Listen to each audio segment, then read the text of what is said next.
ஜிலேபியை பிச்சு போட்ட மாதிரி ஏதோ எழுதி வச்சிருக்காங்க இல்லையா, இதுதான் அட்டிப்பள்ளியில் இருக்க ஃபேமிலி பிக் மார்ட் ஷாப்பு. இந்த ஷாப்பில் வீட்டுக்கு தேவையான எல்லா பொருளும் ஒரே இடத்துல கிடைக்கும்னு என் தம்பி சொன்னான். ஓகே, சுற்றி பார்க்க போகலாமேன்னு சொல்லிட்டு உள்ள எல்லாத்தையும் சுற்றி பார்த்தோம். அண்ட் ஃபைனலாக வந்து என்னோட கடையை பேஸ் பண்ணி இங்கே ஏதாவது பொருள் இருக்கா, நம்மளோட வந்து ஸ்நாக்ஸ் கடை இல்லையா, ஸோ அதை பேஸ் பண்ணி இங்கே ஏதாவது பொருள் இருக்கா, அதோட ரேட் எப்படி இருக்குன்னு பார்த்தேன். ஃபர்ஸ்ட் நட்ஸு கொஞ்சம் ரேட்டு ஜாஸ்தியாக இருக்க மாதிரியே இருந்தது. சரி, ஓகே, சாப்பிட்ற ஸ்நாக்ஸ் எப்படி ரேட் இருக்குன்னு சொல்லிட்டு பார்த்தா முட்டை பிஸ்கெட் என்னோட ஷாப்பில் இந்த குவான்டிட்டி 20 ரூபா தான். ஆனால் இங்கே 45 ரூபா போட்டிருக்காங்க. பொரி உருண்டை 12 பீஸ் என்னோட ஷாப்பில் 15 ரூபா, அதுவும் இங்கே 45.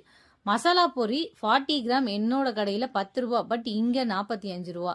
சிப்ஸ் ஐட்டம் 90 கிராம் என்னோட ஷாப்பில் 15 ரூபா தான், அதே 90 கிராம் இங்கே 45 ரூபா. பார்த்து அதிர்ச்சி ஆயிட்டேன். அடுத்த பிரான்ச் பெங்களூர்ல தான் ஓப்பன் பண்றோம்.